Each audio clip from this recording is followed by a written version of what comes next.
ನಿಯಮಗಳನ್ನು ಗಾಳಿಗೆ ತೂರಿ ಅನಧಿಕೃತವಾಗಿ ಪಠ್ಯಕ್ರಮ ಬೋಧಿಸ್ತಾ ಇದ್ದ ವಿಜಯನಗರ ಜಿಲ್ಲೆಯ ಕೊಟ್ಟೂರು ತಾಲೂಕಿನ ಡೆಲ್ಲಿ ವರ್ಲ್ಡ್ ಸ್ಕೂಲ್ ಪರವಾನಗಿಯನ್ನು ರದ್ದುಗೊಳಿಸಿ ಇಲಾಖೆ ಆದೇಶ ಹೊರಡಿಸಿದೆ.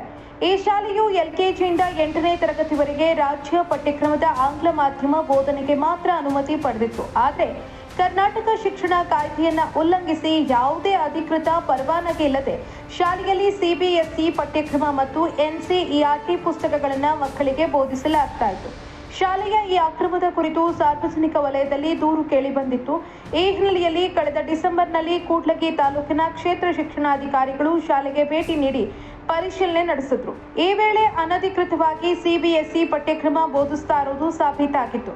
ಅಕ್ರಮ ಸಾಬೀತಾದ ಹಿನ್ನೆಲೆಯಲ್ಲಿ ಶಾಲಾ ಲೈಸೆನ್ಸ್ ಮತ್ತು ಸಿಬಿಎಸ್ಇ ಪಠ್ಯಕ್ರಮಕ್ಕೆ ನೀಡಲಾಗಿದ್ದ ನಿರಾಕ್ಷೇಪಣಾ ಪತ್ರವನ್ನು ತಕ್ಷಣದಿಂದಲೇ ಜಾರಿಗೆ ಬರುವಂತೆ ರದ್ದುಗೊಳಿಸಲಾಗಿದೆ.